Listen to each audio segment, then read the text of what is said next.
All right, ladies and gentlemen, welcome back to a very special Rise of Skywalker Star Wars edition of the BCP right now here live from House Francese. Krus, thank you for having us. And ladies and gentlemen, happy to welcome the panel. Of course, we're here with the good brother, my cousin, the force is strong with this one, Mr. Tim Urig. What's up, man? Hey, what's going on? Excited to be back on the podcast and ready to go. It's been a while, man. Good to see you, bro. First ballot Bob Culture Hall of Famer, as we always say. There we go. I'm ready. And here live at House Francese with Lord Vader himself, the dark side is strong with this one. Of course, my good buddy, Mr. Krus Francese. How are you, sir? I'm doing well, Rob. Thanks. Yeah, man. And thank you guys for making time to do this. Of course, we have to talk about Rise of Skywalker, probably one of the biggest blockbuster movies out there right now. Super excited to talk to you guys about a film that I really liked. I don't know how you guys felt about it. After the last installment, of course, The Last Jedi, which I called a bumpy movie. We were talking about the difference between the different directors, a lot of back and forth going on with this. I realized that I didn't love The Last Jedi, not only because of the last podcast we had, but I have only watched it twice. Once in the theater and once when it came out. So for a Star Wars movie, that's very telling. But I did enjoy this one. I had a couple issues. Gentlemen, real quick before we start talking about the characters and things that we liked, Easter eggs, all that good stuff. What did you guys think about the transition from The Last Jedi to now J.J. Abrams returning for The Rise of Skywalker? Well, I think he left off where he began, with The Force Awakens, and I personally think he should have just done the whole thing straight through. But I concur. What's funny? In my rewatching, I took like the first 10 days, like before the movie came out, and I tried to watch one a day. I had to double up on a couple of days, but I rewatched everything that I needed to rewatch to get ready. And upon rewatching The Last Jedi, I found myself actually enjoying it a little bit more than the last two times I saw it. And I wonder if it's going to grow on me a little bit more as we get going. But there was a lot to do in this movie, and I honestly feel like J.J. Abrams had an impossible task to satisfy old fans, new fans, and to kind of fulfill these character arcs from the old characters and new characters and still build into, the Star Wars legacy and what will happen moving forward. And, we're going to talk about it, but I think he did a fantastic job. And I have a list of, things. One, I enjoyed it. Was it cheesy? A little bit. But I think that it did what it had to do, and Abrams did what he had to do to really put it all together. Very well said. I like what you're saying about that. Chris, you saying JJ should have done all three, because we could feel it, like I would keep saying Last Jedi was a little bumpy, but JJ Abrams, what you said, Tim, having that impossible task of recreating just characters that are lovable. We have a droid in BB-8 that's just as lovable as 3PO and R2-D2. Rey, one of my favorite Star Wars characters, such an interesting story arc for her in this one. Guys, why don't we start talking about the older characters that we're familiar with first. If you don't mind, I'd like to start with my personal favorite. Everyone's the most loyal creature in the galaxy. Everyone's favorite, Chewbacca. Can I get a brrrr? That was really good. All of those are really good. We speak Wookiee fluently here. We practice a little bit. I was going to say that was not a first time occurrence there. A lot going on with Chewie. Where do I begin? This kind of goes back to Rey's character arc a little bit. There's a major misdirect in this movie with Chewbacca's character. By the way, spoilers. Yes, spoilers. Yes. Yeah, we didn't give you the spoiler alert. We gave you guys 2 weeks though to watch this movie. So come on, get with it. But I thought this was, the running joke being that Jeff had always said, Chris, if they do something to Chewie, we're walking out of the theater. Being the running joke. It's funny you say that because. I've been saying that for years. Right. I said I will wear black for the rest of my life, and I will mourn if anything happens. And then, go ahead. No, and I agree with you. It's like the dog. I mean, not to equate Chewie to a dog, but, it's Chewie, man. It's Chewbacca. And basically that huge misdirect scene, it was weird because I liked that scene, and I hate to say it, because Chewbacca, you guys know, is my favorite. But think about it, where Rey is kind of pulling the ship, and then we see a little bit of the Emperor power within her. Again, spoiler alert, within her, and the ship explodes, and everyone, Chewie, and you hear the hurt in her voice. You kill Chewie. And to me, I almost got up and stood up and started walking, because that had been the running joke. But what a powerful storytelling device. What a powerful scene. And honestly, like I said this to Chris before, like had it been the actual transport Chewie was in, like it was all happenstance. Like she really could have killed Chewie. Like luckily she didn't, but it was all happenstance. What did you guys think of that scene? And again, thankfully Chewie was okay, but it was weird. I kind of liked it as a storytelling device, if that makes sense, and kind of teasing Rey's descent into the dark side. I thought that was very powerful. What did you guys think about that? Yeah, I mean, for believability, yeah. I mean, it was a shock. Like, I never thought they would do it, dude. And then I was like, oh my god, they did it. And I think by the time I was still in shock that they did it, that you learn that he didn't actually die. So like, I didn't have time to really, I don't think, process but like, I was like, for a while there, I was like, they did it. Are you kidding me? Yeah, dude. And again, it was like when JJ, essentially killed Han Solo, and I'm watching that movie. I was watching with Jeff and Emily, and we're watching it, and I'm eating my popcorn, man. And I worked in a movie theater for years. I don't eat popcorn anymore, but I was in, man. And I really liked Force Awakens, and like I'm like, is he gonna kill Han Solo? Is JJ Abrams gonna have the to kill Han Solo? And he does it, and I'm cool with it. And it was really, really well done. And I'm sitting here going, is he gonna have the to kill Chewie? Like that's tough. And it was interesting. Any thoughts on that, Tim? Yeah, well, first, one of my greatest movie-going moments is when Han Solo gets killed, because I saw Star Wars on opening night, The Force Awakens opening night, and you had people who hadn't seen it yet, and you had a theater of probably 100 people, and you had an audible gasp in the crowd, and it was amazing because everybody was just like shocked that actually happened. With this, there's a lot of action that goes on in the first 40 minutes of the movie, and you kind of need something emotional to pull you back into the story, because it is really hectic in those first 30-40 minutes. So I think like this misdirect of Chewie potentially being blown up, coming from fans who are seeing it for the first time, you do get into the actual story and you think, oh my goodness, could this potentially happen? Obviously it doesn't make sense for the story, so if you were coming in with a really level head, you would know that wasn't the case. Like, you knew it was going to be a misdirect in that case.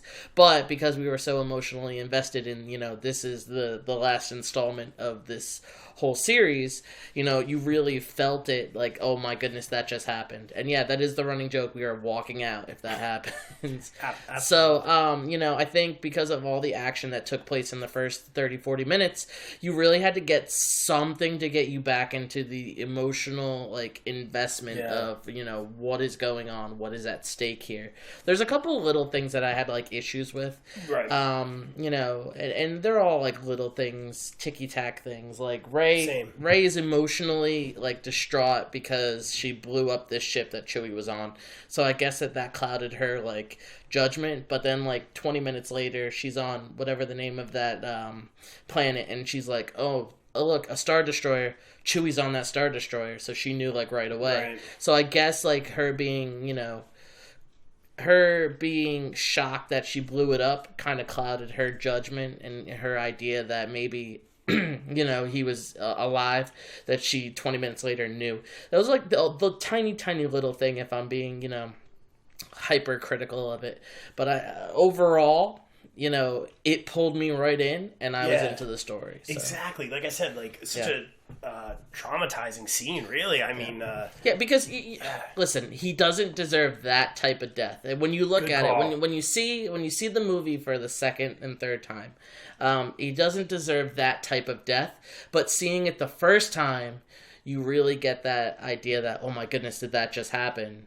And, knowing, he really doesn't deserve that type of death, so you know that it really can't happen that way. Really well said. And, maybe more of a self-sacrificing type of death or something like that.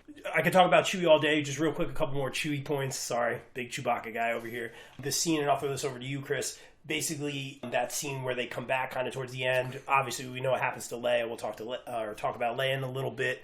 Chewie kind of finds out, hey, all my friends are dead. Like, he comes back, Chewie falls to the ground, the general didn't make it, he knows her as Princess Leia, obviously, and he just falls down, and like even Poe tries to comfort him, and he's pushing him away, and he just can't stand, and just like just like a terrible moment. But you get a feel for Chewbacca again. Things missing from The Last Jedi, where people were allowed to emote a little bit, so you got to see Chewbacca, you got to see his pain, which was unfortunate, but also just a great scene by JJ, because he said he regretted in, I believe, Force Awakens, there was a scene where Chewbacca had just walked right by Princess Leia or something like that, and he regretted how that scene was shot or something like that. But thoughts on that scene about just kind of Chewbacca losing all his friends from back in the day? Yeah, I mean, like you said, that was one of the things, like, I go, all right, well, now he's visibly... This is, like, what should have happened in the first one. Yes. You know, ding, ding, I ding. mean, I understand, you know, Leia's gone, now Luke's gone, now Han's gone, but, I mean, Han was his buddy for years. That's his dude, yeah. You know, I mean, I know he got, you know, he roared and shot at Kylo Ren, but, you know, the aftermath, he was just kind of like, like walking around, like nothing, you know, when there should have been more of a thing between him and Leia, or you know, but, I mean... I agree. No. I gotcha. I think it's definitely well done, because you get to see a little bit of emotion out of this character. Now I think it's Kevin Smith. If anybody hasn't seen Kevin Smith's like he does like an hour long I watch it right away. depiction and he does like a review of the Last Jedi, and he talks about it, how there should have been a scene where Chewie is just telling Luke about what happened to Han, and you don't need to like hear anything, or you don't need any like subtitles, because you know that he's just telling the story. And this is kind of like, I think we get like a little emotion, and I think it's kind of makes up for the Rian Johnson's lack of like emotion that we should have had in that scene. So I mean, it's a really good scene, and it's powerful, because everything else kind of, there's only one thing to focus on, and it's Chewie reacting to what just happened. Absolutely. And another missed opportunity here. Through all the movies, you know, Chewbacca has a relationship with Ben, don't forget. You know, I would assume grew up together, you know, Ben being Han's son and all. Another missed opportunity, and my friend Annie presented this to me, so I'll give her credit for this. Again, when Chewie was in the cell or on the Star Destroyer or whatever, you could have used that opportunity to have Kylo interact with Chewie and in some sort of way where, you know, maybe he's in the handcuffs, the guys are shoving him around, and maybe he's like, hey, you know, like, you know, don't push him around. Or, you know, like some sort of empathy towards Chewie. Like, you know, they never really showed that relationship. I remember there was that comic strip where it showed Chewie and Ben as a little boy, and then, you know, reverts back to Chewie shooting Kylo Ren after he killed Han Solo. So that was another like opportunity they could have taken, but you never really get to see the relationship between Chewie and Ben, and that would have been very cool. So I thought that was a good point. And then lastly, as far as Chewbacca is concerned, again, I could do a whole Chewbacca podcast. The medal, receiving the medal at the end. What did that mean to you guys? Being 42 years ago, I believe that first movie came out. Yeah. I thought it was a small little thing that I know a lot of fans over the years have like talked about. So, you know, I thought it was just an extra thing that was done for the old school fans that, you know, as a fan I appreciated. So I mean, I just thought it was something that was extra, and I loved just in general. Yeah, it was. I mean, it was a nice little throwback. You know, and especially since, you know, there's a lot of stuff out there about Chewie not receiving the medal, you know, right. And it was just it was nice, just a nice little throwback, to, you know, to the old movies. Yeah, exactly. Which JJ did a good job. We're discrediting that Carrie gave him the medal at some MTV Awards in like 1997. I remember that. I forgot about that. Don't forget about that. That didn't happen. Yes. It's cool. All right, guys, and of course we have to talk about, you know, we'll always know her as Princess Leia, one of the, you know, just best female characters, one of the best characters of all time. Now, General Leia, Tim, one of your all-time favorites. What did you think about Leia in this movie, and then being able to have Leia play such an important role in this film, as well as The Last Jedi after Carrie Fisher's passing? So, I love and I hate hearing the idea that she was supposed to have just such a bigger role in this last movie. But with everything that happened with her passing, I think they did as good of a job as they could with what went on. The one thing that I was very, very, very concerned about was that they were gonna give her an off-screen death. Like if we got the scroll and it said, you know, Princess Leia or General Leia Organa has passed, like I would have been furious. Yes. So I think having an on-screen death was very important for her character. And just the way that it happened, like you knew some of the things that they did, like when they had the silhouette of her, that obviously wasn't her. So like, you know, for us just seeing it on screen and her actually, you know, doing what she did in the movie and kind of like channeling Ben and taking care of all that, and then using everything in her being to do that and all of her strength to do it, much like Luke did, using all of his strength in The Last Jedi to channel his way across the galaxy. You know, I thought that her passing in the film was just, it was good for her character, and it was good enough, and it satisfied based on circumstances. So I thought it was all right. Yeah, you know, you can only work with so much. I will say, watching it the first time through, I was kind of like, okay, like, you know, they did what they could, like you said, and they definitely honored the character as they should.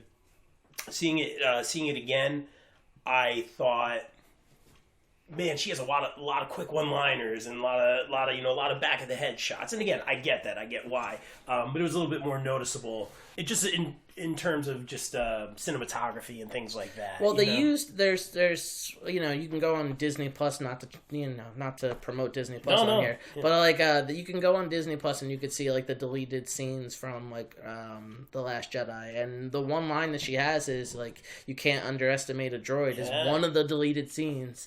So like it was interesting seeing that they've used that and like incorporated it in. So like I said, I think they did a good job with what they had, and you know, they didn't want to use the digital, you know, like putting her in digitally, which I get and I respect that.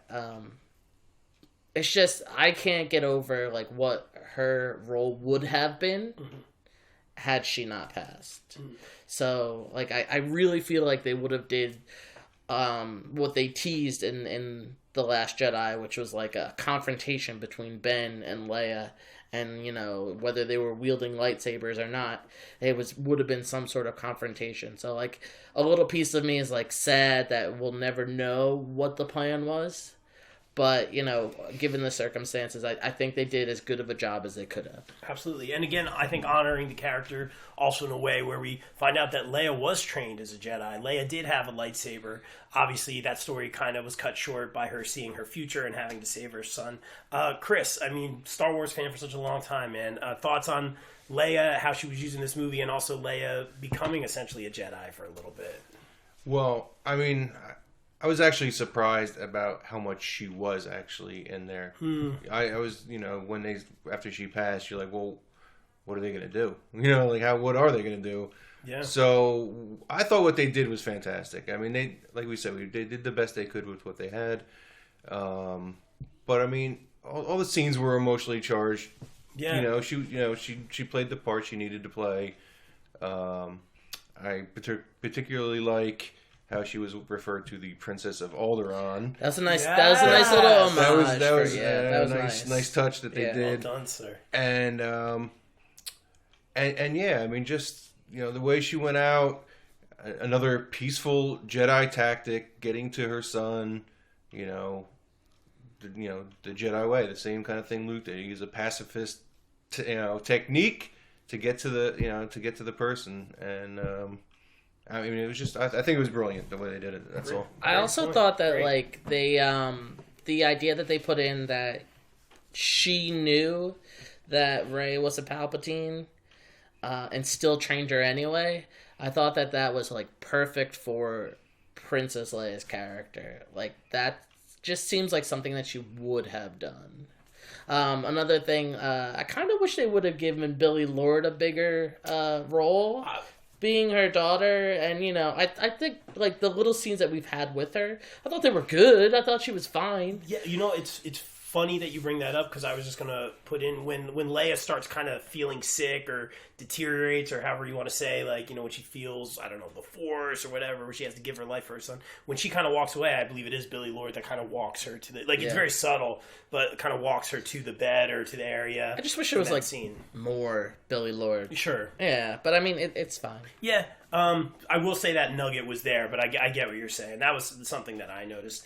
And as far as little things, what did you guys think about Harrison Ford showing up in this one? Because I did not expect it at all. I thought he was done with these I was shocked. Yeah. Yeah. I mean, that whole scene was amazing. I mean, I was shocked. I mean, I thought Harrison Ford was done. Yeah. He wanted to be done for a long time. I know, and then, just the whole circumstances of, Leia giving her life to save her son, Rey having mercy on him and healing him, and then he has this vision of his father where, I mean, I didn't catch it, but like as I'm going reviewing with stuff, when he goes to say Dad, and then I know, and I was like, oh man. Yeah. I didn't catch it. You know what it was? It was the shock of the first time seeing it. The second time I saw it, I caught it, and I was like, oh my goodness, that was fantastic. Yeah. Oh. I like that they were very quick, very very quick to have Adam Driver say that you're just a memory now. I thought that was good. Not that there would have been confusion of whether he was a Force ghost or not, but because you're working with Force ghosts, you kind of have to, like, I don't know. I feel like it was just well done in that, like, you definitely, like, drew the line. Like, this was a memory. This wasn't anything other than that. I don't know. I thought it was cheesy that it was, like, a mirror scene of his Han Solo's death, but flipped, the other way around. I know what I have to do, but I don't have the strength to do it. But I was fine with it. Like, don't get me wrong, it was cheesy, but I was very okay with it, and I thought it was awesome, So it was definitely a shock. It was like The Last Jedi Yoda shock, because we didn't know we were getting Yoda and puppet Yoda in that respect. So I mean, it was good, it was great, and it was funny. My girlfriend said, "How much did you think Harrison Ford got paid for his one-day shoot he probably did?" Yeah, it was great though. You have these two phenomenal actors, Adam Driver and Harrison Ford. You knew it was going to be a good scene. A few people had suggested to me that storyline-wise, said you were wondering what Leia would have been doing normally. We're saying that scene was supposed to be between I mean, this is fan theory. I don't have any proof of this. That was supposed to be Leia in that scene with Ben, which I think would have made a lot of sense. But obviously, you have very limited footage of Carrie Fisher at this point.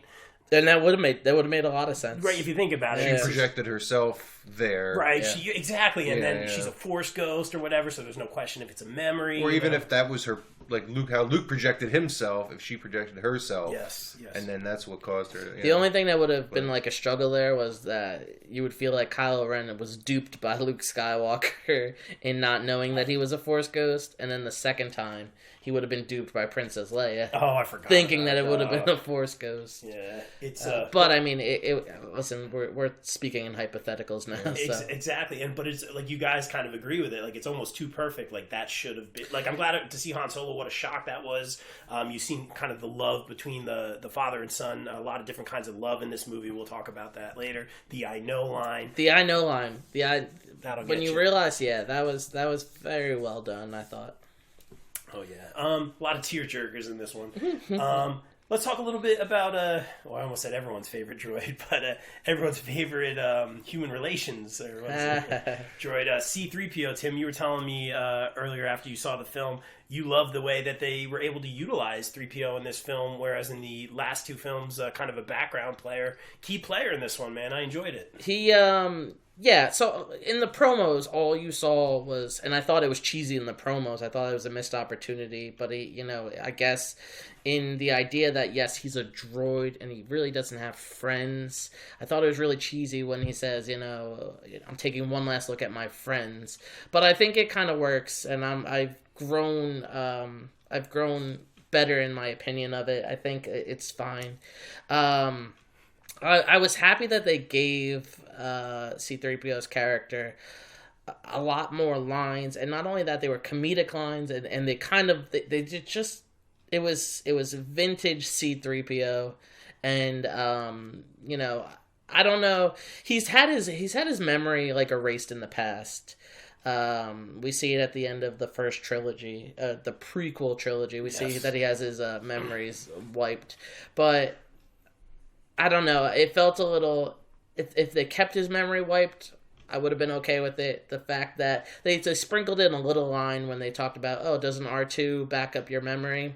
And then he says, yeah, but R2's can be finicky or whatever he says. Famously unreliable. Yeah, that's it. Famously unreliable. So, listen, he did. It was great. I thought it was fine for the story.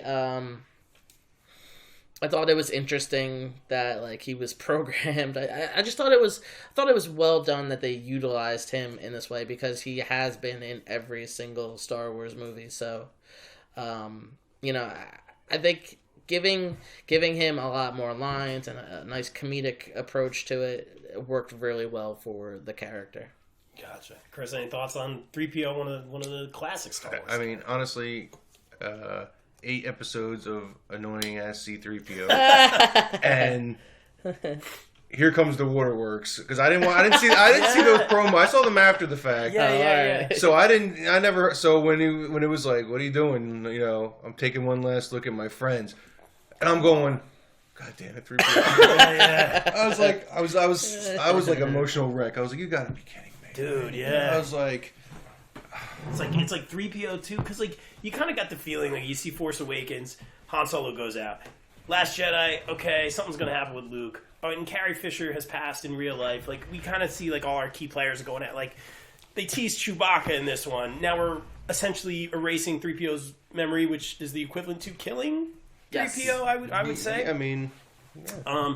So a lot of tear-jerking moments in this, but he was utilized so great. And again, a lot of like callbacks to the Han Solo 3PO relationship with one of my favorite characters, Poe, where Poe's like, don't want to know the odds. I said, don't tell me. And, there's a couple moments where 3PO says something and they all kind of just like look at him like, really? And then he's like, sees everyone looking at him and then he kind of looks behind him like, what do you know? It's just like, it's perfect. And when JJ Poe, gets those moments great. When Poe asks where Rey is, where Finn is, and then he says, you didn't ask about me, but I'm okay. Yeah, exactly. Laughed. It was fantastic. Yeah, I love the dynamic. And JJ gets all those dynamics very, very good. Even little things. A lot of people's criticism of The Force Awakens was it was very reminiscent of A New Hope. And again, I think he did a good job of introducing these new characters, paying tribute to the old ones, and then kind of a little bit of a love letter, I would say, to A New Hope. So I was cool with it. But he gets things right. Like, even when they're kind of parading around again, to rescue Chewie, much like when they're rescuing Leia, parading around the Star Destroyer, whatever you want to call it now. There's a million of them. You see kind of like the stormtrooper ranks going, and then, they kind of like sneak up behind them. It's just like, the shots are even similar to how the old movies are. So I think JJ did a great job, a lot of attention to detail there. Where should we go characters next? There's so many to go. Should we jump into Rey? I mean, such a huge part of this movie. Where do you guys want to go? I was going to say, well, while we're on OT characters, OT, we got to talk about Lando. Lando! Where is he? Billy D. Nice. Scrubs, yeah. Good reference. Well, what was it like seeing? Did you know it was him in the mask? I honestly, I knew as soon as I saw the guy that was covered up. I was like, "That's Lando." Yep, me too. I almost said it to you too, man. But I was like, I'm not gonna say nothing. No, it was just it was classic Lando. I mean, look, smooth. Yeah, smooth Lando. He jumps in there. He's still general. They still call him general. And, yes. Flying days are over.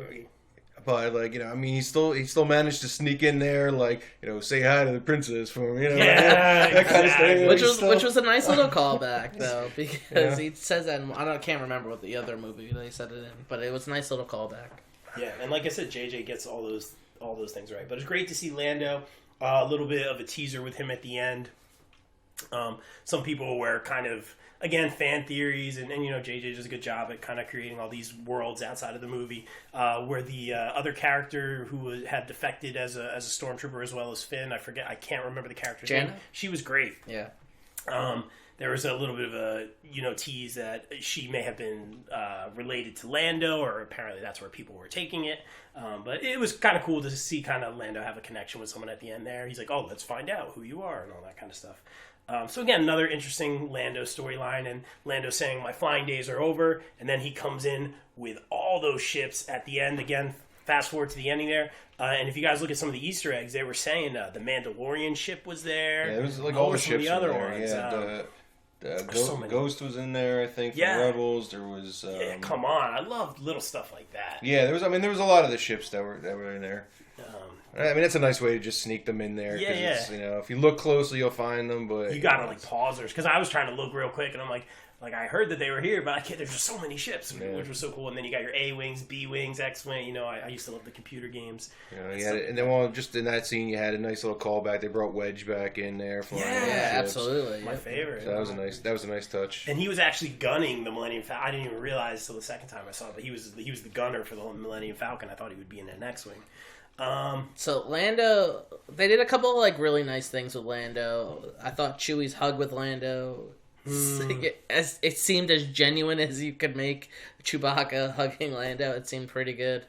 And I thought they did a little quick 2 seconds of him stepping onto the Millennium Falcon and just looking around again. I thought that was very nicely done. Call. Yeah. But Lando, just seeing him back on there was great, and it was nostalgic, and I think they used him properly. And they did throw that little thing in that he potentially could be Janna's father. Yeah. So we'll see where that goes, or where they would use it, because we know Star Wars loves to just roll out every product that they can. So we'll see what happens. I'll throw a curveball at you guys real quick. Before we go into more characters, I want to talk about, we all said at the beginning we really enjoyed this movie. I think that goes for all of us. Last Jedi, again, I said, was very, very bumpy. I've only watched it twice. I think in terms of things that I didn't like, there were two major things. One thing I want to say now is, because this is how the movie started, it was the Emperor's back, okay. He has this whole secret fleet, okay. And he's got this whole master plan, and he's confronting Kylo right out of the gate. And I'm like, okay, this is all very new information and undoes a lot of stuff from the last two movies, but okay, I don't like how it's just all this completely new information that's not really explained. Well, how are you back, dude? It's unnatural. It was the same line he had used from one of the prequels. We have many abilities, some of which are considered unnatural. Mm-hmm. It was the something dialogue, like that, something like that. But that's not an explanation. So that's all we got. I was very confused, but okay, he's back. He's cloned. Apparently he was controlling Snoke, or Snoke was a clone, or whatever it is. So it's all this information, but that was my major problem. I'm just this is the beginning of the movie. I'm like, oh, I'm not going to like this movie. They just threw all this stuff at us. I talked to some friends. Apparently in the books, they explain more so how the Emperor was able to come back. There were books leading up to it and had something to do with cloning, or explain some of the Sith stuff, and so it was explained, but I hate one-liner explanation, so that was a major problem with that. That being said, that storyline created a great movie, being said. Right. Any thoughts on the Emperor coming back? I mean, I guess it's cool, he's been the big bad through all of it. I didn't think he was going to be in this one, but we brought the Emperor back. Thoughts on that? In general? Well, yeah, it works because he's been the underlying threat throughout all the movies. Yeah. So this is the way to close it out, was finally to close out his proportionate also. I mean, for me, I've been a Star Wars fan, so I've read a lot of comic books and graphic novel books and whatever. So him being back, I've seen, we've seen before. He used cloning where he just transmits his essence into a clone or another body. Good call. And he has clones of himself, so if he dies, he just projects his consciousness into another uninhabited clone. So that didn't throw me off as much. It was just like you said, it was just okay, boom, this is back, and you're like, oh, okay, well, here we go. Pretty much. We talked about the lack of connection between the sequel trilogy, where it seems all right, we're doing this movie, but we don't have a connection to the second movie. Oh, we're going to do the second movie, but we don't really have a connection to the third movie. And then you have the third movie. If they would have ended... if they would have ended The Last Jedi with just his, like, laugh, or instead of the kid with the broomstick... Oh, true. It would have been the biggest, like, shock since... And I wasn't alive when, you know, Darth Vader said that he was Luke's father. But, like, I've heard people talk about it. But it would have been, like, the biggest shock in the Star Wars world and would have mirrored, in my eyes, that moving into this movie. It's, you know, it created... I think you said it perfectly. Like, I was a little apprehensive when, you know, all the stuff came out, when, like, the teasers came out and you heard the laugh and stuff. Yeah. And I was very apprehensive. I was down with it because, like, you know, there's nothing I can do. I trust Star Wars. Like, put out a product, I'm gonna watch it, and hopefully I enjoy it. But I think that as apprehensive as I was with it, it did create a good movie. So, you know, I was fine with it. And did you see at the end, he had, like, a new little getup. He had a nice little red, like, shirt underneath. So, whatever. He drew a new wardrobe from Yeah, the right. Force. Yeah, I don't know. the Force wardrobe. On just to hit on what he was saying. Yeah. One of the things that was always bothered me a little bit about, you know, the transition of movies was that, you know, all the original the episodes 1, 2, and 3, you know, 4, 5, and 6. There's a few years in between each movie where things happened, things went on. They regrouped, they did this, they went that.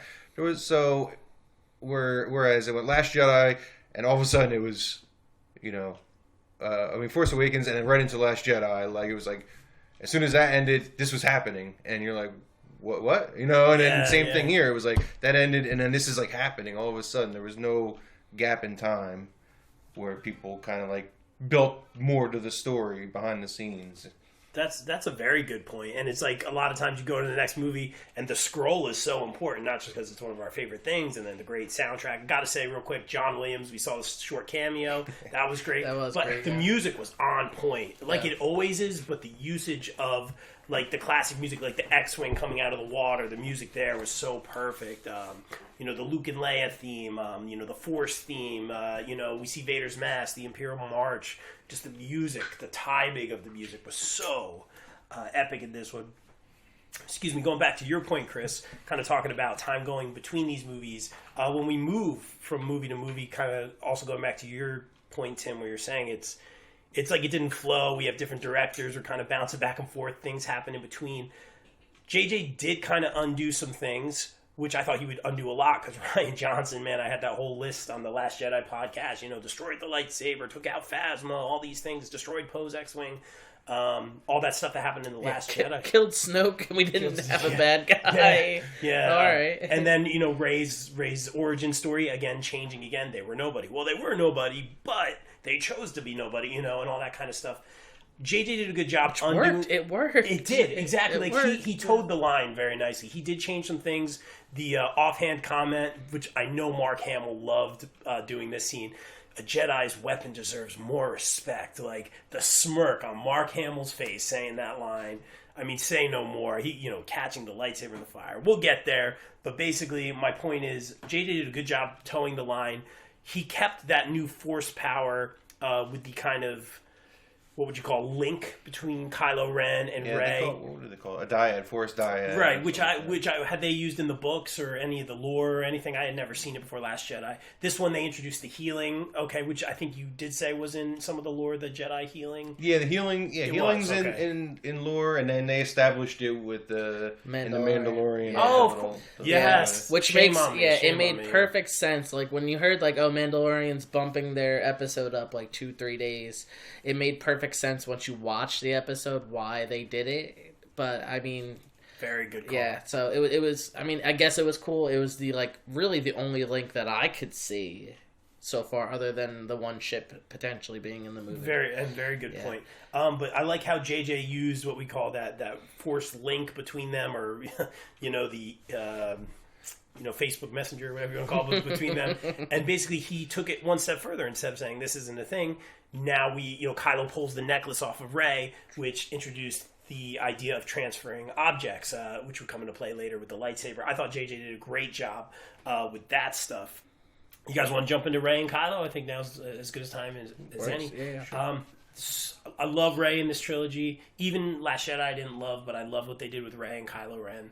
I feel like they did everything right with Rey. Obviously, in the teaser, you see the dark side Rey with the double. You know, we were always saying, oh, Rey's got to have the double lightsaber because she has had the staff, this and that. I thought maybe Leia's saber was going to connect to Luke's or something like that in some sort of way. That would have been cool. Yeah, but at the end, you kind of see her with that yellow saber, and it definitely looks like a double saber for sure. I like her saber at the end though, because it's totally her. It's got that little cloth at the end. Exactly. I thought it was like very well done. Very, minor touch, but I thought it was extremely well done. And apparently the yellow or whatever, like the colors mean something. I forget what it means, but something else I had read.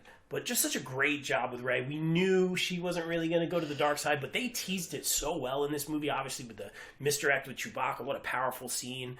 You could see it, just tears running down her eyes at certain points, just this internal struggle. And at the same time, you see the light side in her when she's very friendly with the new droid. I forget the new droid's name, but he's like, please. Dio? Yeah. Which was, I believe, voiced by J.J. Abrams. She went to touch him and fix it. No, thank you. But she's very kind, so you see her toe that line. I think they did a great job with Rey in this one. Did you guys, for a second, think she was going to turn? No, there's no way. There's no way that Disney built up Rey as this character that, for so many like young girls to emulate and, to dress up like to turn her dark side. I mean, there was no way she was truly going to go fully to the dark side. Maybe she might have like edged that way, but she was never going to go fully that way. Correct answer. That is the definitely politically correct, or not even politically correct. That is the business answer. That we are not going to turn this, big time heroine into the dark side. But I will say it was cool with with the hood and then the teeth, which is like, I thought it was pretty cool. Tim, thoughts on Rey or her turning or anything like that? I definitely didn't think she was going to turn. Yeah. That double lightsaber was pretty badass, but we only got to see it for all of 3 seconds. Yeah, so it was very short. When it comes out on Disney Plus, you'll have to rewind to watch it over and over again. She did. Daisy Ridley did a fantastic job. Yes. There's a couple of little things. I'm not really nitpicking. I thought it was really, really cheesy at the end when she took the Skywalker name. Really? I bit on that. But I liked it. Like I said, like a lot of the cheesiness, like I really enjoyed. Like I get it because she didn't know who her parents were. Luke and Leia were her parents. So, like, I totally get it. That old lady at the end's a little weird for me, though. Who are you? Oh, Rey who? Like, it's just weird. No, I get that. I'll respectfully disagree a little bit. Because I did like that. It was like no one we knew, and it was some late. You're in Tatooine, this open land. No one's been here for that. And let's be real, like we all know that old lady. Who are you? Like you know what I mean? Like we know that person. Yeah, I'm gonna see that lady. And what's your last name? Yeah. You're like, okay. I'm gonna see that lady when I go to the grocery store. Exactly. Okay. So I thought it was great. And then it got me, man, with the Rey Skywalker. Like, I'm gonna be real, it got me, and then it goes to the sun, which is like shaped perfectly like BB-8 for a second, and then they go to that second shot to emulate the Luke Skywalker shot that's very famous, and it's her and her lightsaber or staff, and then the sunset and BB-8 in the fields, man. I mean, I bet on that. How come Ben wasn't in that like Force Ghost? Like, I don't know. I was cool with it just being Luke and Leia. Yeah. He because I don't want to say he rode off into the sunset, but basically he kind of had his, that's a wrap on Adam Driver, Kylo Ren, essentially death scene, and I'll take it here, guys. My second problem with the film, and Chris, I don't know how you feel. I will say this: Chris reacted physically to the way that my brain went. So you have this moment. I think you guys know where I'm going with this. The self-sacrificing, the fighting together. Kylo Ren and Rey, or Ben and Rey, I should say at this point, they love each other. All right, there's all different kinds of love. There's romantic love. There's family. There's caring for each other. There's definitely love. There's a connection. There's all different kinds of love. I did not think that their love was a romantic love in any way. They had been through an ordeal together. They had been connected. But then when they have that moment, and I believe he had just saved her, or vice versa. I believe that was the case. And they kind of lean in, and you're thinking, are they going to make them kiss? You know, like they do that moment, because and they do it. He does it perfectly. Yeah. Like the way they do it is so perfectly. And then they kiss. Chris, I will say this, I'm not going to put you on the spot, but you threw your hand up. And that to me was my reaction. Because I disagreed with it. Like, I just saw Chris's hand, like, really, like... Wait, because that was my reaction. Was it too? It was, we're doing this Yeah. now. So it wasn't just me, but, like, Chris's, like, physical reaction to, like, my brain going, like, really? Like, then him dying immediately after, I guess, made it a little bit better. You know, you're saying goodbye and all this stuff, but I didn't think it was a romantic sort of love. You know, we all know different kinds of love, and yeah, and I agree with you. I'm on that point where, I mean, they were connected, and they, I mean, you know, yeah, they developed some sort of, you know, emotional connection. They were, you want to call it, you know, had some, you know, feelings, but like, you know, I don't know. I felt like it was like, oh, all right, come on, you know. Yeah, that was one of my issues for sure. But I mean, I don't know. And again, it was a smart play by JJ, trying to make everyone happy. I feel like he did a really good job of, again, trying to make everyone happy. There's a lot of the Rey, Kylo shippers, I believe is the term. Raylo, yeah, exactly, all that stuff. So what? I mean, like going back. I mean, if we were kind of talking about Rey, and we didn't really talk about Kylo Ren a lot. Yeah. You know, the connection. I mean, I thought he did a good job of pulling what they established in The Last Jedi, where when she was by the ocean and then he felt the spray on his face. True. So they already established that somehow there was a way to, you know, pull something from where each other were at. The beads. Yeah, so I mean, and good then, call. Yeah. I mean, and then you know, when they were fighting and she somehow pulled the beads, and you're like, you know. And when they're fighting and he knocks something over that's on the planet, but it comes out on the ship. Yeah, so of the, so there's like, there's that connection that they have that they can kind of pull from each other's worlds.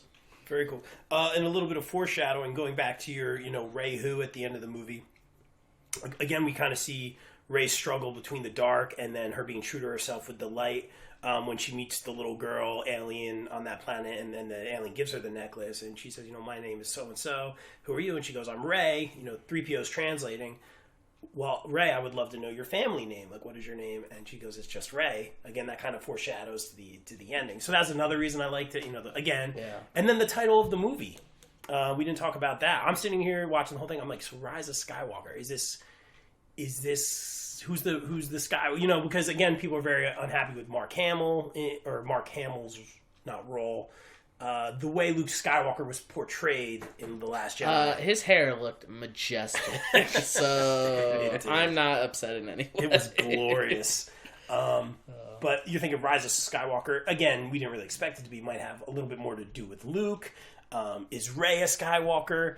Obviously, Ben is Ben Solo, but technically a Skywalker. So who is the Rise of Skywalker? At the very last scene of the movie, I would assume the title would apply to Rey, the Rise of Skywalker. Yes. And also Ben, in a way. Because I think true. Jeff had said, since Force Awakens, and I'll give our buddy Jeff credit on this, I think he thought Rey was going to turn at some point, but more so and I could be wrong on that, more so he said Kylo was definitely going to come around. And there was a lot of people that were saying that Ben was going to redeem himself. Yes. And, you know, I mean, I thought it would go. You never knew which way it was going to go. I personally really liked at the end when you got to see Ben Solo. Like, because everything about him kind of changed. Like, you could really see, like, the way he like moved, the way his reactions were. He wasn't like as just like this disgruntled teenager like with angst. He was just like, okay, like he jumps on that chain and he's just like, whoa, like, you know. Yeah. And everything was like a little bit more like, you know, it was a little more Yeah, I get what you're saying. He wasn't Kylo Ren. As What up, Bill? as like more and more people see it, and more people see it more times, you notice more things. I didn't realize it the first time. I didn't realize it the second time. The third time, because it's been pointed out, when Rey uses her like healing power on him, she actually heals the scar on his face. So the scar that she did. So at the end, he doesn't have that at all. So it's just another like little tidbit. Like I definitely did not notice that the first or second time. I did not either. Good job out of you, man. I saw it online somewhere. Yeah, no, yeah. I was gonna say that was brilliant. And then also going back to what you were saying, Chris, as far as his mannerisms and the change, it kind of struck me as weird a little bit. But I guess this maybe was more of a Han Solo callback or something when they do the transition between the lightsaber. Right, Rey drops the lightsaber and Kylo catches it. Then he does kind of like a shrug, you know what I mean? Like an hey, or almost like a Shawn Michaels before super kick kind of thing, like a hey. But was that like a Harrison Ford thing? Like what was that? It struck me as odd, but I guess maybe that was. There was a couple of things that have been pointed out. I mean I can't take. I only saw it once, but there's a couple of things where they did do a couple. Him shooting without looking. Yes, that one I saw and noticed. Like I thought that was pretty awesome. He does a point when he's talking to somebody on the Star Destroyer. I think it's one of his like generals, and it's the same like point, like the one finger in the face of the general is the same like one finger in the face of Leia when they're on one of the Death Star. So I thought that was a cool one. Can't remember off the top of my head any other ones. But I mean, it was their little fight again, where they're connected. He's fighting with the saber, but then she's also in the fight because she's like somehow got the Emperor's guards or whatever. Yeah, fighting the guards, but they're both like fighting each other. Like like he's like somehow intercepting things those guards, and she's somehow intercepting things the Knights of Ren are doing. Yeah, and something else you notice about when he's Kylo, like he never really is like following Snoke completely, and he's not in this case, like even with the Emperor, he's like, I'm gonna do my own thing, like me and Rey are gonna take over and all that stuff. The Emperor stuff was kind of weird, where he was kind of like sucking their life force, but then they got up anyway, and then there were all those other Sith things, but I guess you had to make it come full circle. You have that moment where he is all the Sith, and if Rey is gonna kill him, then Rey becomes who we find out to be a Palpatine, which I was wondering if people we're speculating all the way back to A Force Awakens. I know we're like, oh, she's a Kenobi, she's a Skywalker. Were people saying Palpatine? I can't remember. Listen, I don't know. Like I love looking at like the Easter egg videos, and just for like things that I didn't notice when I watched.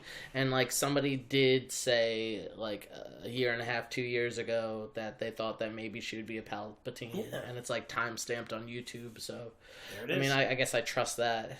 Yeah, any timestamp nowadays in 2020, because we instantly go Skywalker, a lot of strong Kenobi thoughts, which would have been cool. I could see Rey being a Kenobi for a lot of reasons. But basically, you have the Emperor who's back. He's all the Sith. If you strike me down, I shall become more powerful. But basically, she will inherit the throne and be the Empress. And then you have this moment where she calls back to the moment. She says, "Be with me, be with me." Has all the Jedi with her. You have your Mace Windu, your Qui-Gon. Help me with the characters from the Clone Wars and Rebels. Ahsoka. Yeah. You have Yoda. Obi-Wan. Yoda was Luke Skywalker. Luke. Everyone. It was really cool. A lot of people and bonus points to JJ for bringing in the cartoons. Kind of combining all those worlds. Why not? This is the coup de grace, if you guys will.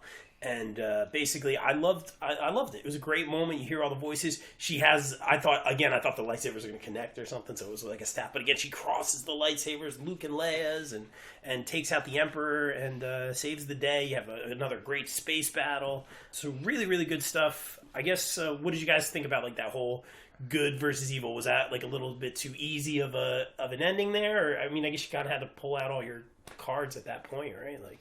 Well, it's always been, the balance. Mm-hmm. So if you assume at that point Kylo got thrown down or Ben got thrown down the pit, and it's just the two of them now, and the Force is balanced. So it's his power. He's got all the power because it's not dispersed through any other Sith or Jedi, and she's got all the power because it's not dispersed through anybody else. I like the way that she took him out the way Mace Windu took him out. Whereas he's shooting the lightning, thinking he's got the lightning, and he just bounced it back at him using lightsabers and the Force. Oh, good call. And good call. Could have taken it, almost took him out that way, and that's the way he gets taken out. I forgot about that. That scene was reminiscent of something. That's what it was. Okay. I got you. Tim, any thoughts on like that kind of coup de grace final scene? No, I mean it's a tale as old as time. The battle of good versus evil. The dark versus the light. The dark versus the light. So I mean they did a fine job with it. I'm glad that she brought both lightsabers into it. It was a little cheesy, like saying I am all the Sith, and then she's saying I am all the Jedi. If she would have said, very simply, I am a Jedi, because the term Jedi and what Jedi stand for, I think is, at least for older fans, is we know that it's, good, and we know that it's balanced, and, we know all that. So, like, if she would have just said, but I'm a Jedi, or something like that, I would have been better with it, instead of I am all the Jedi, or I have all the Jedi back. I don't know. It was fine. It was good. I really... I get what you're saying. I thought it was alright. You kind of had to like pull out all the stops and all the good guys versus all the bad guys. Like, we get it. Okay, cool. Again, I'm still a little bit confused on why the Emperor's here, but okay, that's fine. Let's take a little bit of a curveball here. Not a great segue, but let's throw it over to kind of a lot of people are saying that this person is Force sensitive. A storyline that did not kind of play out. We're talking about, of course, Finn, who's great in all these movies. Another defected stormtrooper, FN2? Yeah, I don't know. It was FN, was it 287? 2187? I know, I want to know now. Because there's something important about it, because whatever that number is, it's the same number that Leia's prison number was. Her cell number. It was a callback to that. I think it's 2187. I think so, too. Yeah. He's Googling. I did like the interaction between him and the other character who had defected. I forgot her name. 2187. Jana. So the interaction between them, where she was like, all of us like laid down our weapons when they told us to shoot civilians. Like, I thought that was a great scene. I thought it was a powerful scene. Not just to forge a connection between the two of them, but as soon as she said that, like he's working on something, he sits up and looks at her like, you too? Like, I thought that was really cool. I didn't even think the Force needed to be involved. Which again, they were pushing Finn being Force sensitive, which okay, I'm cool with. But also, like, I didn't think the Force needed to be involved there. I just thought it was like a cool moment. So he's like, not just me, like, because all the other stormtroopers shot when Finn was there, and he was just kind of like put his gun down. And I thought that was just a cool moment for him to know that there were other people like him, regardless of the Force or all that kind of stuff. We kind of see more of Finn being Force sensitive, where he's aware where Rey is, and he's trying to tell her something before they sink in, not quicksand, whatever it was. And a lot of people were thinking it was the I love you, or I have feelings for you, but I'm not going to say it in front of Poe. A little bit of that love triangle. A lot of people obviously are saying, and I think it was revealed in an interview or something, that he was going to tell Rey that he was Force sensitive. Thoughts on Finn and him possibly being Force sensitive? I don't know. I thought that was weird. Like, I didn't know what he was going to say. I didn't think he was going to say he loved her. I didn't think it was going to go that direction either. I was curious to see what it was going to be, but I don't know. I don't think he needs to be Force sensitive. I mean, I agree with that. I don't know. I mean, great character. I like him a lot. I just didn't think he needed to be Force sensitive. Nothing against him being, not saying only the Skywalkers and the Palpatines and all that. Just, I like, again, that moment where he wasn't the only one who defected. I thought that was such a powerful and cool scene. I didn't think it needed to be like, we just felt the Force and it was telling us, but again, it's Star Wars. I didn't think he needed that. What they do is they listen, like, anybody in the Star Wars universe can wield a lightsaber, okay?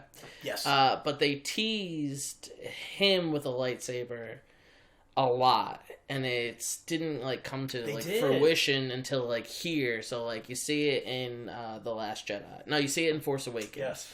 Off the top of my head, I can't recall if you see it in The Last Jedi. I don't think so, because I don't think there was a lot of interaction between Poe, Rey, and Finn.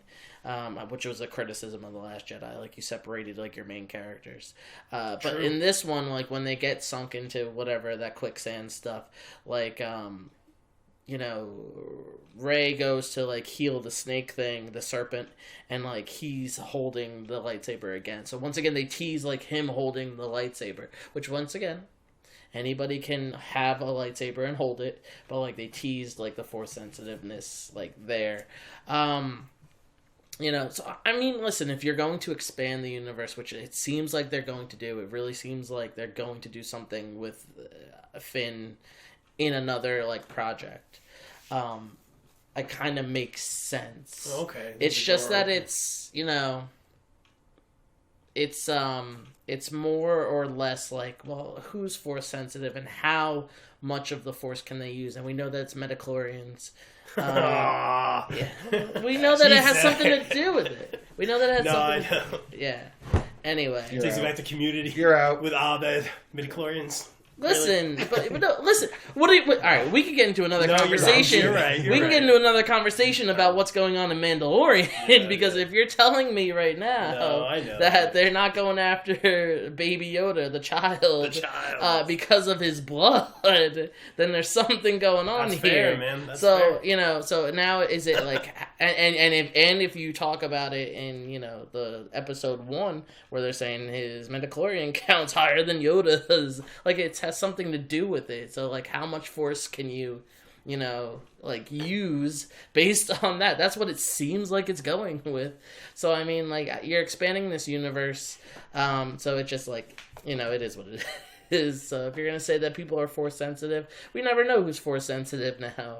So I mean, I love John Boyega. I think he's fantastic in everything that I've seen him in. So if he gets like another shot at being Finn in another project, I'm in. So he was great. Poe, again, I love a lot because I love the X-Wing guys. I finally had an X-Wing guy that wasn't Wedge, who I saw for 2 seconds, that I could really relate to. He obviously gets the tap on the shoulder to become the general from Leia, which I thought was a cool role for him, whereas he kind of had that back and forth with General Leia in The Last Jedi, whereas she was saying, you are more ready, fire, aim, and now he's kind of taking on that more responsible role. He leads them into battle under gun. Sure enough, they get the cavalry, but he sees his friends going out. Snap Wexley goes out. They are losing a lot, and he's just like, I'm sorry, my friends, like, I let you guys down.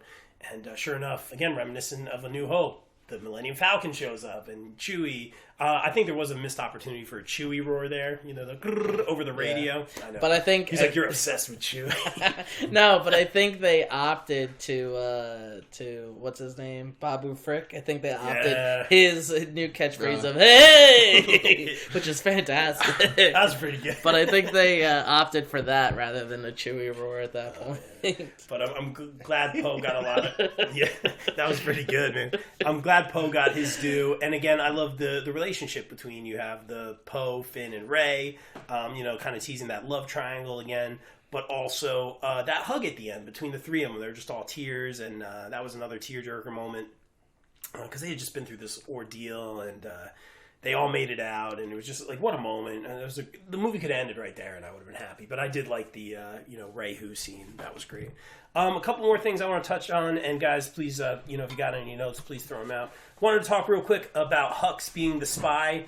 I will say the way they delivered it was perfect. I will say I did not get there right away, but basically I noticed, how would I say this? The way they showed Hux kind of revealed, he goes, I'll do it myself. He takes out the stormtroopers. I'm the spy. And Poe goes, I knew it. And then, what was it, Finn or whoever goes, no, you didn't. And that was like my exact reaction. I was like in my head going, I knew it. No, I didn't. And like, I thought like that was a great job by JJ, because like he was pretty much saying what my head was saying. Like, because I'll admit to myself, I didn't know it. But when he said, I'm the spy, I was like, oh, I know it. And then him just kind of explaining it as, I want Kylo to fail. I don't care if you win. I thought that was a great explanation. But did you guys know it was Hux? Did you guys think it was Hux? No, I never would have thought, like, I mean, it's a great explanation, like, yeah, I'm the spy because I want to take him down and then take over. That, that's very, First Order Sith, they want to take over from the person.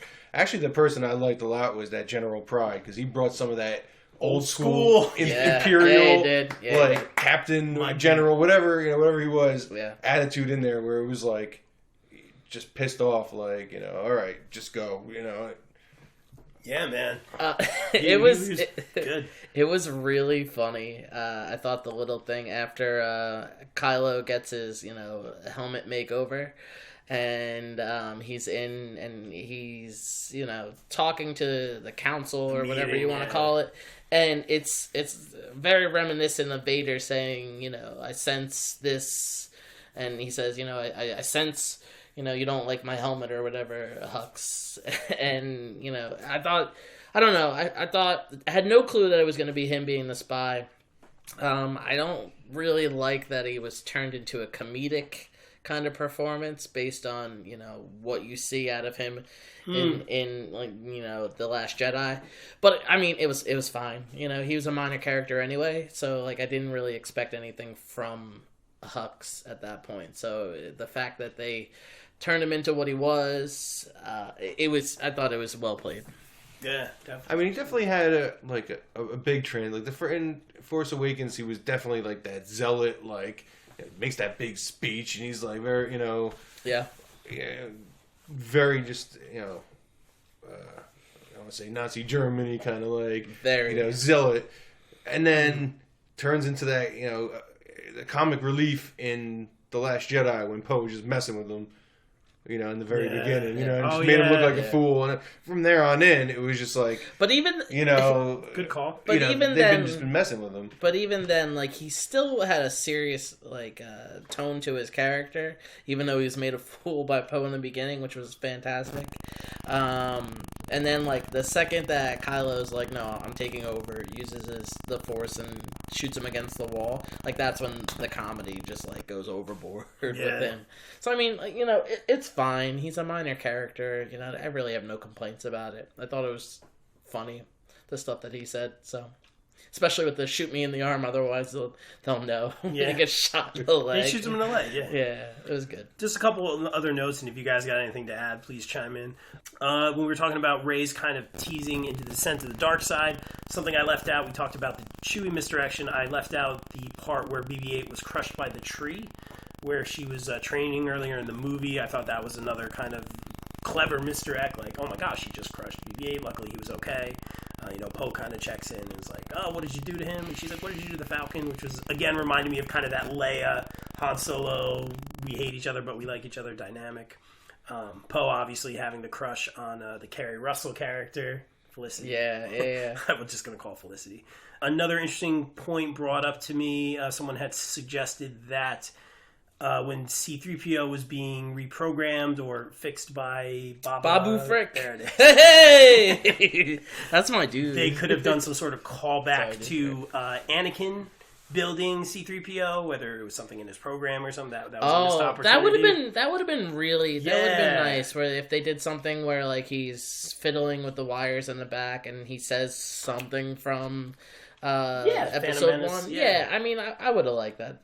I think I would have appreciated it, but the problem is there's a minority of people who enjoyed the Phantom Menace. So yes, it would have been a really nice callback, but it was unwarranted. So we touched on this briefly. Mark Hamill bringing the X-wing out of the water. Just the score alone, the music was great, and just not a redemption arc for Luke Skywalker, but after that last movie, just such a powerful thing. Him catching the lightsaber after it being casually tossed away at the beginning of the last movie was kind of okay, Rian Johnson, we're taking the helm on this one. And Mark Hamill had said he fundamentally disagreed with everything they did with that character. Rey tried to do something similar. I did think it was interesting how, what did you call that, Sith Wayfinder? What the heck, Wayfinder? Yeah. I thought that was interesting that thing was completely intact after Rey pretty much burned up the TIE fighter, and then the X-Wing still worked and all that. But it was kind of a cool callback to see Rey wearing the helmet of the X-Wing. Which is what you see in The Force Awakens. My man. Yeah. So, again, another good job by JJ. The Luke Skywalker pulling the the X-Wing out. Yeah. Is a callback to Yoda, all right? And him sitting down is a callback to Obi-Wan sitting down with him and talking to him. So there's a lot of really nice callbacks there. It's such a weird look that he gives. Like I said, Luke Skywalker's hair in this movie, majestic. I don't know what he's using, shampoo and conditioner wise, but he needs to let us know. Maybe he's born. Anyway, so the look he gives at the end is like, yeah, I did that. It's weird, but whatever. It's fine. Yeah. Any parting thoughts on this one? And guys, I guess this is kind of a hard question, but where would you rank this? Do you guys got some parting thoughts or any notes? One thing we did not touch on is the incredible gag of Rey flipping on the lightsaber in the tunnel and Poe flipping on the flashlight. Yeah. Was it you that said you were waiting for that gag? I wasn't waiting for it, but when I saw it, I was like, "That is brilliant." He's like, flashlight, and he like flips it and catches to try to be all cool. He touched into every 7-year-old one of us / 35-year-old one of us with like a flashlight. Yeah, that was a good one. Yeah, that's pretty accurate. You have anything else over there? We got we covered. This was just mostly an outline of so I knew what happened. There's a lot, man. It's hard to cover these Star Wars movies. Listen, I appreciate the Easter eggs of like the little things that are in there, like them going to that planet and saying, this is a celebration that happens every 42 years. Star Wars came out 42 years ago. Like these little things I enjoy, and when you catch them as a fan before you see it elsewhere, I don't know. I feel a little bit of pride in that, and I think it's kind of cool, some of the things that they do. The scene. This will be like my little like thing at the end.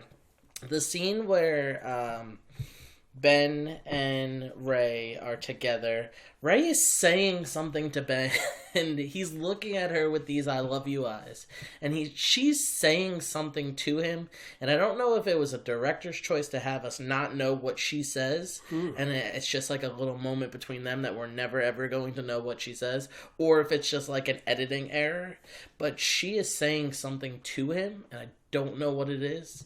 So I would like J.J. Abrams to just speak on that, whether we're not supposed to know. But like I also feel like if we weren't supposed to know, that all we would need is like a shot of her like mouthing something, and it would have been like good. But you could see like her cheekbones move, and she's saying something to him. I just don't know what it is. Well, we'll have to look into that. That's interesting. Just lastly, before we get out of here, guys, and thank you again for your time. Appreciate it here at House Francese. Where do you guys think this one ranks in the? I don't want to say in all the films, but this is a 42-year saga. Are we happy? Are we happy it's over? What do you guys think of this one? I enjoyed the film. I had a couple issues, but it was I think a neat little package right at the end, right? Yeah, I really enjoyed it. I mean, I thought it was a good close to the Skywalker story. Yeah. And I mean, it was a great movie. I mean, it's definitely up there for me. Where we're gonna go from here, I mean, I personally, I'm hoping they just do something new. Yeah. And instead of it being, continuing on with like, a future Finn or Rey or Poe or whatever. I hope they just I really want them to just regroup and do something more original, or go to the past and maybe do something of like the old Republic, the old Jedi stories and things like that. Well, I like that line of thought. Tim? I was glad the Knights of Ren got, I guess, their due. Like, you got to see them a lot more than we've heard about them for years, but you got to see them a lot more in this. Listen, J.J. Abrams, like I said at the beginning of this podcast, he had a borderline impossible task to, satisfy old fans and new fans and satisfy character arcs that have been spanning for 42 years and character arcs that have been spanning for the last 6. So, like, he had to do all that in this one movie, and I think he did a fantastic job. Now, where does it rank? I think it's tough to rank of the 9 episodes. Plus whatever, but I mean, I'm gonna put it in the top. I'm gonna put it in the top 4. I think it rightfully belongs there, but a lot of that is also like it's fresh. It's fresh, Yeah. but like, listen, I love the nostalgia that was brought into it, and I think it felt like a Star Wars movie. It did, Yes. and listen, J.J. Abrams had a lot that he had to do, and they had a lot that they had to satisfy, and I think that they did the best that they could have done. Would I like a couple things different, but now I'm just being super, super picky. So, Right. like, listen, I'm happy with the product that they put out this time. So, now we just wait for season 2 of Mandalorian and whatever's we happening. wait for the Obi-Wan series. That's Yes, Oh, and the come Cassian on. series coming to Disney Pluses. No, you're not going to be on board with that? Yeah. I think it'll be fun. It'll be fun, but I don't know. Well, it's not integral to the story, but I mean, I think it'll be fun. All right, gentlemen. Thank you so much for a few minutes. Guys, of course, check it out in theaters now, The Rise of Skywalker. We are out. And gentlemen, may the Force be with you. Hey!